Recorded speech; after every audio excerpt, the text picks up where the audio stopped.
There's a few things that make Brothers in Arms really special. I can speak about it from a point of view of the history and the storytelling, and I can speak about that from the point of view of the gameplay. Hurry up! Over there! Moving! Fire on that empty! Hit that empty! Hard! The solutions to a combat problem are very similar to the solutions that you'd have in real war. We try our best to develop our gameplay tactics to be as accurate to actual military tactics as possible. Tactics is not about getting a bigger gun. That's called accessorizing. Tactics is about using your squad. Putting pressure on the enemy and finding ways to outflank and outsmart him. 4 simple principles. I call them the 4 F's. Find the enemy. Let's get that MG set up. There in a minute. Fix him. Don't stop firing! Flank him. And finish him.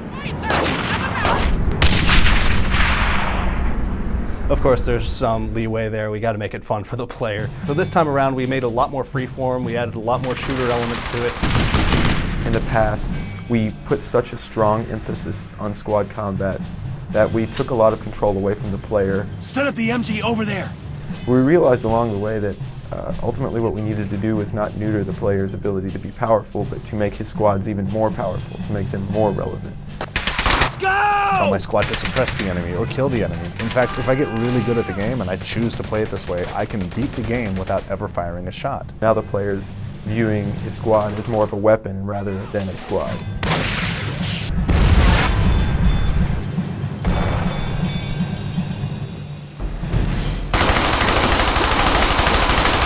Destructible cover has made a huge difference just in the wow factor and keeping the game new.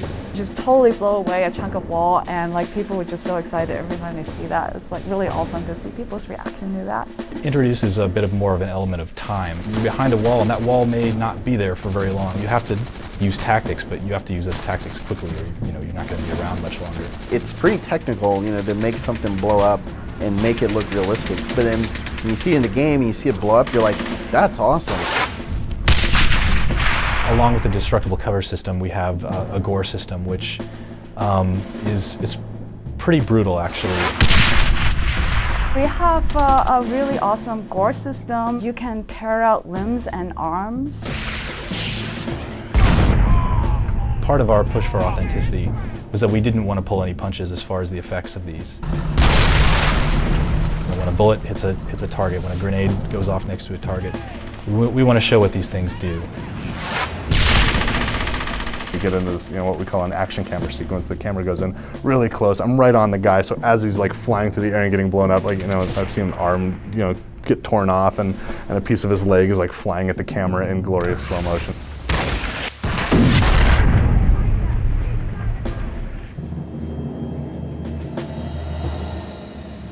When you see real soldiers in real situations, a lot of time they're in a relaxed or more of a patrol stance. You can't always be perfectly ready. Guns are heavy. You can't always hold them up to your eyeball all the time. Soldiers are not always in combat. They're not always yelling. If he's in patrol, he's talking, and there's color dialogue to go along with that. I don't think you're gonna kill him with words! Coming out of the cinematic, the player and his squad are in this patrol stance. Then you'll suddenly see them all hunker down, and they'll get really quiet. Start getting low, they start whispering. This spot doesn't look too safe. You notice Baker's voice changes. When he gives commands, he's whispering. Germans ahead. Don't think they saw us. This lets the player know that he's in stealth, and that the Germans can't quite see him, but he can't get too close.